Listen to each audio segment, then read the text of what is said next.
آ گیا تو آپ کو دوست یاد آ جائے گا کہ نہیں؟ بالکل آئے گا. اسی لیے قرآن آفاق و انفس کے لیے آیات کہتا ہے. ہم اپنی آیات دکھائیں گے تمہیں، نشانی جس کو دیکھ کر تم ہمیں پہچانو گے.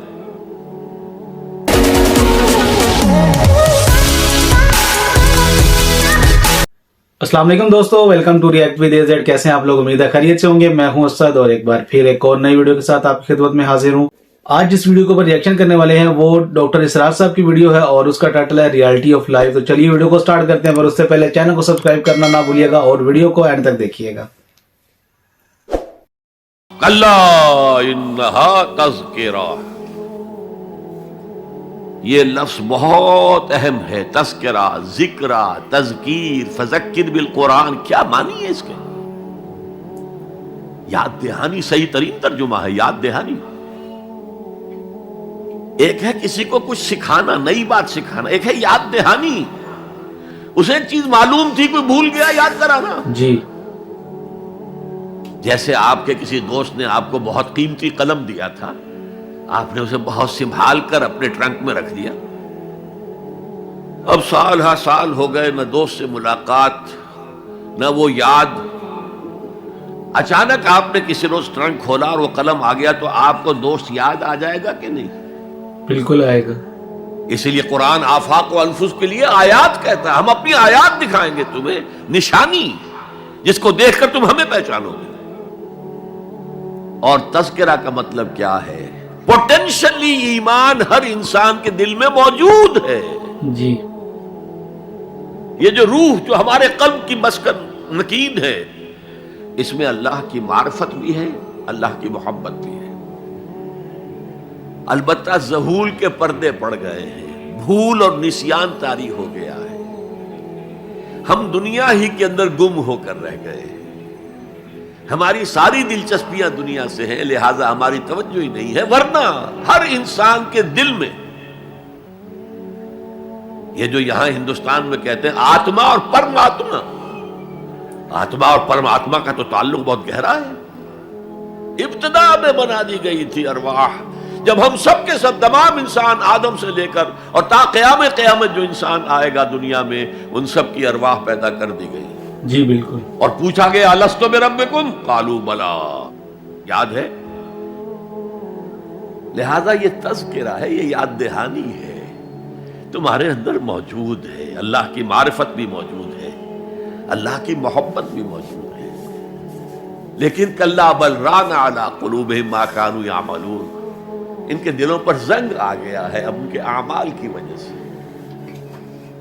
شیشہ جو ہے وہ زنگ آلود ہو گیا. حضور نے فرمایا ان هذه القلوب لتصدع كما يصدع الحديد اذا اصابه الماء، ان دلوں پر بھی زنگ آ جاتا ہے جیسے کہ لوہے کے اوپر پانی پڑتا رہے تو اس کو زنگ آ جاتا ہے.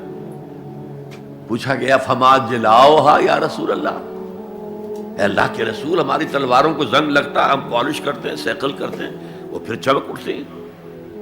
تو دل پر اگر زنگ آ جائے تو اس کا علاج کیا ہے؟ دو چیزیں فرمائی، کثرت و ذکر الموت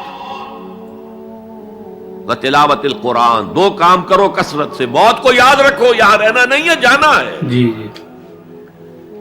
یہ ہمارا گھر نہیں ہے، یہ ہماری منزل نہیں ہے. ہمارا اصل گھر جو حضور نے فرمایا انما الدنیا خلقت لکم وانتم خلقتم للآخرہ، یہ دنیا تمہارے لیے بنائی گئی، تم آخرت کے لیے بنائے گئے ہو. اسی لیے حضور نے فرمایا کن فی الدنیا کانک غریب وعابر السبیل، دنیا میں ایسے رہو جیسے راہ چلتے مسافر ہو، جی. یہ اجنبی ہو. اپنے بارے میں فرمایا مالی والی دنیا، مجھے تمہاری دنیا سے کیا سروکار. انما مثلی کراکب استظل تحت شجرۃ ثم راح فترکھا، میری مثال اس مسافر کی سی ہے جو ذرا سستانے کے لیے کسی درخت کے سائے میں بیٹھتا ہے تھوڑی دیر. وہ اس کا گھر تو نہیں ہے، اس کی منزل نہیں ہے، پھر وہ اس کو چھوڑتا ہے، اپنا راستہ لیتا ہے. یہ اگر ہمارا تصور قائم ہو جائے، کلا انہا تذکرہ.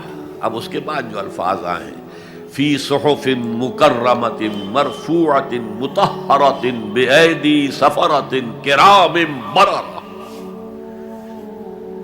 یہ جو قرآن ہے، جو تذکرہ ہے، یہ بڑے ہی انتہائی پاکیزہ صحیفوں میں ہے. بے شک.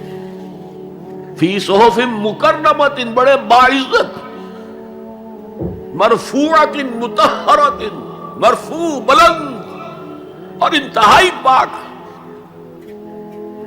بے ایدی سفرۃ، یہ کن کے ہاتھوں میں ہے؟ لکھنے والے وہ فرشتے. بے ایدی سفرۃ کرام بررہ، جو نہایت باعزت ہے، بہت وفادار ہے اللہ کی. یعنی اصل قرآن کہاں ہے؟ لوح محفوظ میں ہے. اصل قرآن کہاں ہے؟ ابھی اگلی جو پڑھیں گے ہم، کتاب مکنون، چھپی ہوئی کتاب کے اندر ہے. اصل قرآن کہاں ہے؟ وَإِنَّهَا لَفِي أُمِّ الْكِتَابِ لَدَيْنَا لَعَلِيٌّ عَظِيمٌ. یہ تو اس ام الکتاب میں جو ہمارے پاس ہے، بہت بلند ہے اور بہت عظمت والا ہے.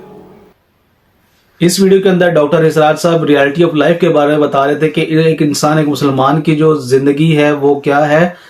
ہم ایک مسلمان کا جو اصل گھر ہے وہ مرنے کے بعد ہے، اس کی قبر ہی اور آخرت ہی اس کا اصل گھر ہے. یہاں پہ تو وہ صرف ایک مسافر ہے، وہ جو کچھ کر رہا ہے، جو اپنے مال بھیج رہا ہے، اسی کے بدلہ اس کو آخرت میں دیا جائے گا. تو ہم نے آج کل دنیا کو ہی سب کچھ مان لیا. جب انسان کو اللہ تعالیٰ نے اپنی عبادت کے لیے پیدا کیا اور کچھ ایک راستہ مخصوص کر دیا کہ آپ اس راستے پہ چلو گے، اللہ کی مان کے چلو گے، تو آخرت میں اللہ تعالیٰ آپ کو بہت سارے انعام سے نوازے گا. تو ہمیں اپنی آخرت کی فکر کرنی چاہیے. آخرت کی جہاں پہ ہم نے ہمیشہ کے لیے رہنا، اس کی فکر کرنی چاہیے. دنیا تو بہت تھوڑے عرصے کے لیے ہم آئے ہیں، جو ہمیں پتہ بھی نہیں چلے گا کہ کب ختم ہو جائے گی. تو اللہ تعالیٰ ہم سب کو آخرت میں کامیابی عطا فرمائے. امید ہے آپ کو یہ ویڈیو اچھی لگی ہوگی تو ویڈیو کو لائک کیجیے گا، شیئر کیجیے گا، کمنٹ ضرور کیجیے گا اور چینل کو سبسکرائب کرنا نہ بھولیے گا. مجھے دیں اجازت، ملتے ہیں اگلی ویڈیو میں. تب تک کے لیے اپنا خیال رکھیے گا. اللہ حافظ.